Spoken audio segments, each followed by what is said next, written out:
Assalamualaikum warahmatullahi wabarakatuh. Perkenalkan, nama saya Santi Sulistiawati dari Prodi S1 Farmasi Stikes BPH Tasikmalaya. Di sini saya akan menjelaskan tentang metabolisme obat. Nah, apa sih metabolisme obat itu? Metabolisme obat adalah proses perubahan suatu zat aktif yang ada di tubuh sehingga menjadi polar dan mudah diekskresikan. Nah, metabolisme obat itu sangat penting karena proses-proses transformasi obat menjadi metabolitnya sangat mempengaruhi lama kerja atau durasi suatu aksi atau efek farmakologis suatu obat. Adapun tujuan dari metabolisme obat itu ada dua. Yang pertama, mengubah obat menjadi metabolit, di mana metabolit itu akan menjadi tiga, yaitu metabolit aktif atau bioaktivasi, yang mana mengubah awal obat yang awalnya tidak aktif kemudian ketika masuk ke tubuh dimetabolisme oleh enzim dan menjadi obat yang aktif. Lalu tidak aktif atau bioinaktivasi dan toksik atau biotoksifikasi, dan tujuan yang kedua adalah mudah diekspresikan. Nah, di mana sih tempat metabolisme obat itu? Metabolisme obat yang paling utama terjadi di hati dan dalam jumlah yang sangat rendah terjadi di usus, ginjal, paru, limfa, kulit, otot, dan darah. Adapun faktor yang mempengaruhi metabolisme obat itu ada 6. Yang pertama adalah faktor intrinsik, yaitu sifat yang dimiliki obat. Yang kedua adalah faktor fisiologi, yaitu umur atau jenis kelamin. Yang ketiga, faktor farmakologi, yaitu obat yang dikonsumsi. Yang keempat, faktor patologis seperti penyakit. Yang kelima, faktor makanan seperti alkohol atau rokok. Yang keenam adalah faktor lingkungan atau logam berat. Nah, di metabolisme obat itu ada dua fase, yaitu fase 1 memasukkan gugus fungsional ke struktur molekular, dan fase 2 reaksi penggabungan obat aslinya atau metabolitnya dengan bermacam-macam komponen endogen. Nah, di kesempatan kali ini saya akan menjelaskan tentang metabolisme obat fase 1, di mana fase 1 itu ada 3 proses. Yang pertama adalah reaksi oksidasi, yang kedua adalah reaksi reduksi, yang ketiga adalah reaksi hidrolisis.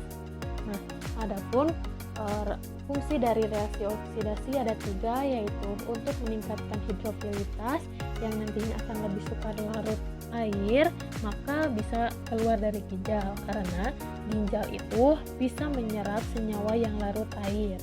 Yang kedua, mereduksi zat yang stabil.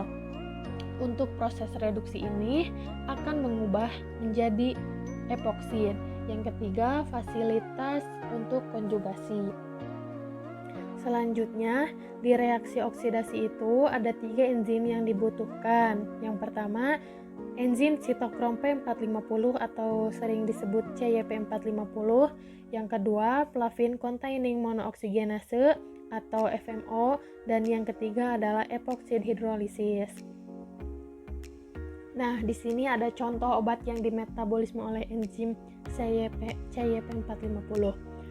Antara lain 1A1 yaitu kafein, testosteron, warfarin, 1A2 acetaminophen, kafein, phenacepin, warfarin, 2A6 17 beta estradiol, testosteron, 2B6 siklofosfamid, eritromisin, testosteron, 2C family, acetaminophen, tolbutamine, heksobarbital, S-warfarin, peniton, testosteron, warfarin, zidofudin.